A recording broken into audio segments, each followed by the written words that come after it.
आज मेरे प्रभु ने बड़ा ही प्रयास किया महाराज।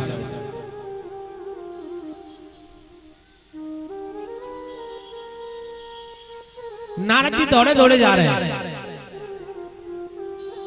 रास्ते में एक स्त्री को देखा और वो स्त्री वृद्ध है, जवान है वृद्धि, और दोनों बेटे उसके वृद्ध हैं, दोनों जंघाओं पर लिटा रखे।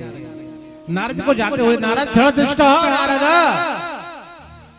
महर्षि नारद छोड़ो दुष्ट हो। नारद जी थोड़ा ठहरिए। नारद जी मुड़ के देखा तो एक स्त्री को देखा और वो जवान है, उसके दो पुरुष बैठे जंघाओं पर लेटे हुए और वो वृद्ध है। नारद जी ने पूछा, देवी आप कौन?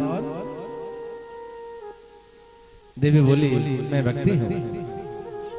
और ये पुरुष दो कौन है? ये मेरे बेटे हैं, ज्ञान और वैराग्य। नारद जी ने कहा, कमाल करती हो, माता जवान है और बेटे बुढ़े हैं, ऐसे कैसे? मैं पुष्कर गई, मैं कर्नाटक से चली, बद्रीनाथ गई, हरिद्वार गई। जब मैं जवान, मैं बुढ़ी थी और मेरे बेटे जवान थे। चलते चलते जब मैं ब्रज में पधारी नारद जी, तो मैं जवान हो गई और मेरे बेटे वृद्ध हो गए। नारद जी बोले, ऐसे कैसे है? तो माँ तो सदैव बुढ़ी होती है, बेटे जवान होते हैं, ये तो उल्टा हो गया सब। कि नारद जी इसी को तो रोना है, माँ जवान और बेटे बुढ़े। लेकिन हमारे पुराणों में बड़ा सच कहा है। क्या कहा है? अगर आपको विद्वान बनना है, आपको अगर ज्ञान सीखना है, तो आपको कहां जाना पड़ेगा? बनारस, काशी। विद्वानों की नगरी है काशी। अगर आपको वैराग्य सीखना है, तो आपको कहां जाना पड़ेगा? अयोध्या। वो वैराग्य की नगरी है। अब तो राम मंदिर भी बन गया, थोड़ी सी कसर रह गई, वो भी पूरी हो जाएगी। लेकिन जब आप वहां जाकर देखोगे ना, तो लोगों के चेहरों पे कोई खुशी नहीं है। बुढ़ के मन का जो चेहरा है ना, ऐसा लगता है कि अभी भी हमारे राम वनवास गए हैं। अगर आपको भक्ति देखनी है, तो आपको ब्रज में जाना पड़ेगा। ब्रज में सदैव भक्ति नाचती है, प्रसन्न रहती है। और मान लोग हॉर्न ना बजाओ, कहाँ के राधे राधे, रास्ता भी मांगे ना तो राधे राधे। क्यों? भजन। नारद जी ने विचार किया, क्योंकि ज्ञान सीखना है तो बनारस जाना पड़ेगा, काशी जाना पड़ेगा। वैराग्य सीखना है तो अयोध्या जाना पड़ेगा। अगर आपको मदमस्त प्रसन्न रहना है, तो आपको ब्रज में रहना पड़ेगा, राधे राधे कहना पड़ेगा। आज महाराज नारद जी ने काफी प्रयास किया, लेकिन ज्ञान वैराग्य की मूर्छा को हटा नहीं सके।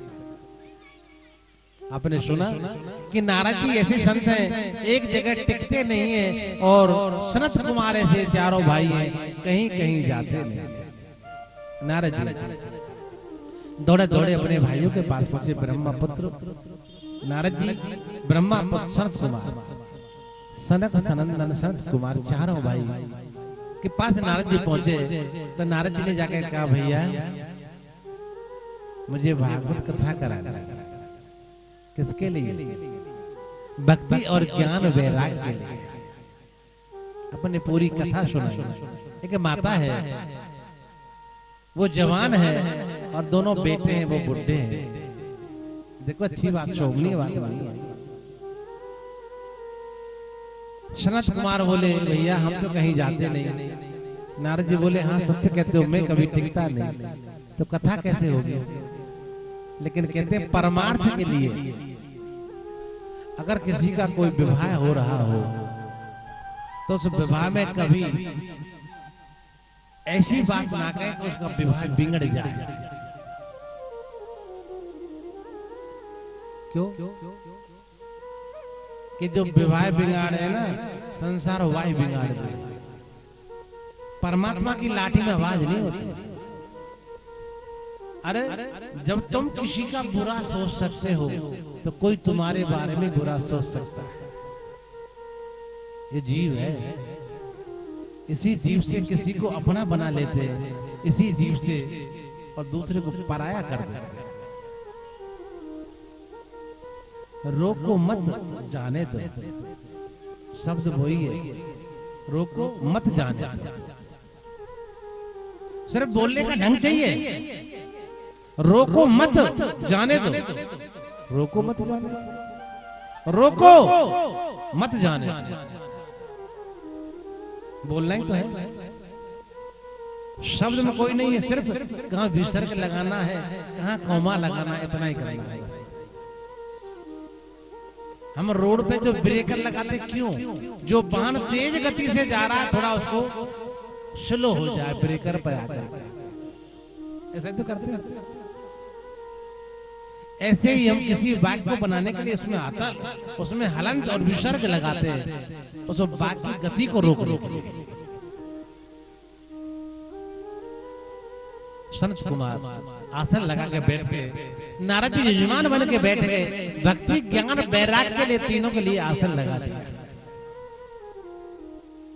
मेरे बंधु, आज नारद जी यजमान बने, संत कुमार चारों भाई बैठते प्रवचन करते हैं, और किनके लिए? भक्ति ज्ञान वैराग्य के लिए, परमार्थ के लिए आज नारद जी यजमान बने। इनका कल्याण कैसे हो?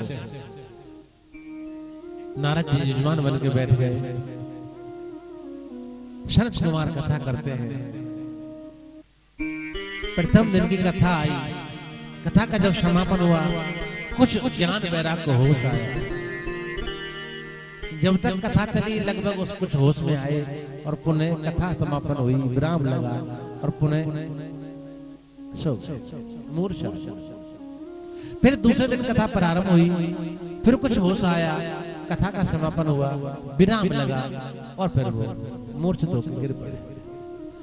ऐसे ही 7 दिन तक कथा चली, और सप्तम दिवस में भक्ति और ज्ञान वैराग्य, अब माँ बुढ़ी हो गई और ज्ञान वैराग्य जवान हो गए, मतलब प्रसन्न हुई और सब गदगद हो गए। बोलो भक्तवत्सल भगवान की जय। क्यों? क्योंकि नारद जी ने परमार्थ के लिए कार्य किया।